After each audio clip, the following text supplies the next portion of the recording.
Francis Tiafoe, last year's runner-up at the Cincinnati Open, faced a heartbreaking exit from the tournament after being forced to retire during his fourth-round match against Holger Rune. The American star, who had reached the final in 2024 before falling to Jannik Sinner, struggled with severe back spasms throughout the match, ultimately making it impossible for him to continue. The match began with Tiafoe showing glimpses of his usual energy, but it quickly became clear that he was not at full strength.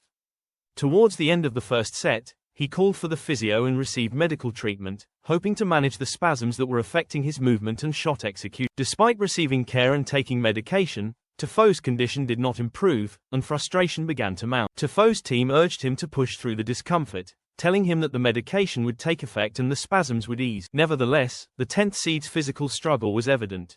When he smashed a ball into the air out of frustration, he received a code violation, highlighting his growing frustration and pain on the court.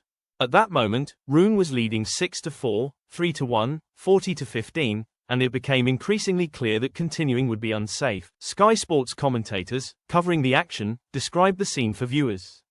Gigi Salmon explained, "A short while ago on center court, Francis Tiafoe, clearly in pain and frustrated, smashed a ball into the crowd, resulting in a code violation. Last year's finalist still has points to defend here and the US Open to prepare for, but the back spasms are proving too severe." Despite repeated encouragement from his team, Tiafoe repeatedly expressed that he could not continue. "He has had some treatment and taken some medication," Salmon continued, "but he is saying, 'I cannot go on, I cannot play anymore,' while his team is saying, 'If it's a spasm, tough it out, it's going to loosen up.'" Unfortunately, his body would not cooperate, and he made the difficult decision to retire from the match. The retirement marks a disappointing turn for Tiafoe, who had high hopes of building on his strong showing from last year. With the US Open approaching, his team and fans will now be focused on ensuring he recovers fully and avoids further injury. While the Cincinnati Open ends in frustration for Tiafoe, the hope remains that he can regain full fitness in time for the season's next major challenge.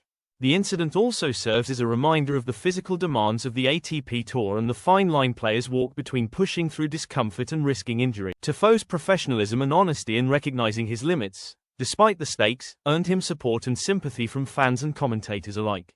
Further updates on Tiafoe's condition and upcoming tournaments will follow as the American works toward recovery ahead of the US Open.